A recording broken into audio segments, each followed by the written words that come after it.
Hello, and welcome to WoW Tactics. Today, we're talking about the 2 kill quests outside of Razorfen Downs in Classic. Now, you're looking at 7,000 XP between these 2 quests, not even including the elites you'll be killing. So if you're planning on being near Razorfen, you may as well do this quest too.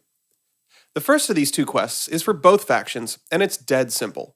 Kill 8 of each type of Quillboar near RFD. The quest starts and ends at the same NPC, a Night Elf near the Instance Portal. If you aren't sure how to get here, I have a video that shows pull by pull how to navigate this canyon, so click the link and come back when you're ready.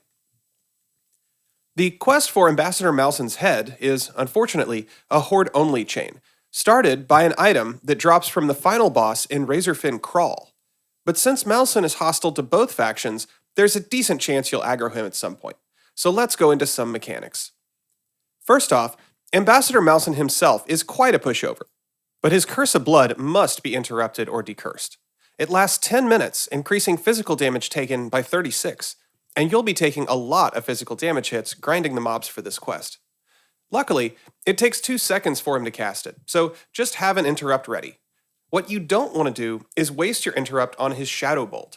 At a measly 60 damage, you're better off ignoring it and focusing on DPS instead.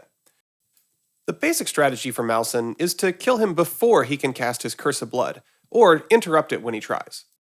But if someone in your group can decurse, you can actually just ignore him and kill him when it's convenient. In this video, the healer is tanking him, since healing the group creates a little threat. The Curse of Blood is no concern for a healer, they shouldn't be taking melee damage anyway, and if someone in your group can decurse it, even better. The Quillboars you'll kill for this quest usually come in packs. In order of kill priority, we first have the Deathshead Cultists. These are low armor caster types that like to stand and cast on you rather than run to you. Use line of sight to your advantage here. Standing behind these huts and stumps will force the casters to run to your group. Their Shadow Bolt isn't much to worry about, but the ground AoE they lay down is no joke, and moving to avoid it sometimes risks aggroing more mobs.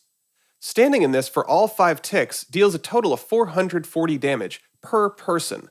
So if it catches your whole group, it can put you in a very disadvantaged state before you know it. That's why these are top on our kill priority list. Next in our list are the Razorfen Thornweavers. They cast Healing Touch and Entangling Roots, both long casts and easy to interrupt.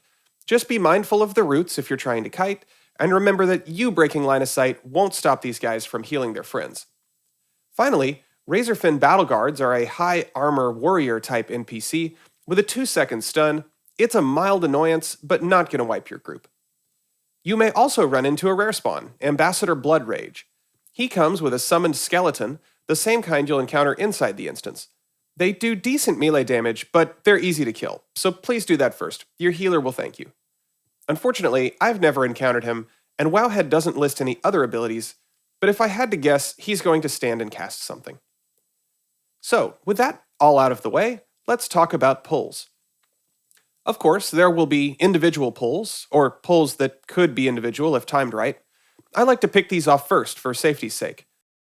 Every now and then, there's 2 that you'll have to pull together, but even if you're solo, you could complete the quest just by killing these 1 and 2 pulls alone. Just use crowd control generously to make sure you don't get overrun. The real fun part of this area are these huts. You'll usually have 2 or 3 mobs outside, and sometimes 1 inside. Ambassador Malson can spawn at any hut, inside or outside, and it's sometimes hard to see him when he's inside, so watch out for that. The rare spawn only spawns at the dead ends of this area, according to Wowhead, of course. Sometimes there are many huts clustered around each other, and 8 or more enemies spread around.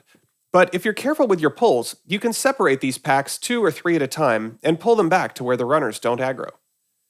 The safe route is to just always be modest with your pulls, especially avoiding large numbers of casters and healers for obvious reasons. Sometimes it's hard to tell what pulls together, so just make sure there's room behind you in case you need to run away. And like I said earlier, use line of sight to your advantage. It will help you so much here. The other thing to keep in mind is that you're only doing this for the quest, so don't bother killing 3 mobs just for the one that you need if you can avoid it. You can see here that you don't need to venture far from the quest giver to do this quest. You can basically just wander around, killing what you need for the quest, and avoiding what you don't. For me, the whole ordeal took about 15 minutes. So now that you're back here, you may as well go kill bosses in Razorfen Downs. I've got a strategy video on that coming out soon. But if this video has helped you, please like and subscribe. And if you have any feedback, I would love to hear from you down in the comments. Till then, see you in Azeroth.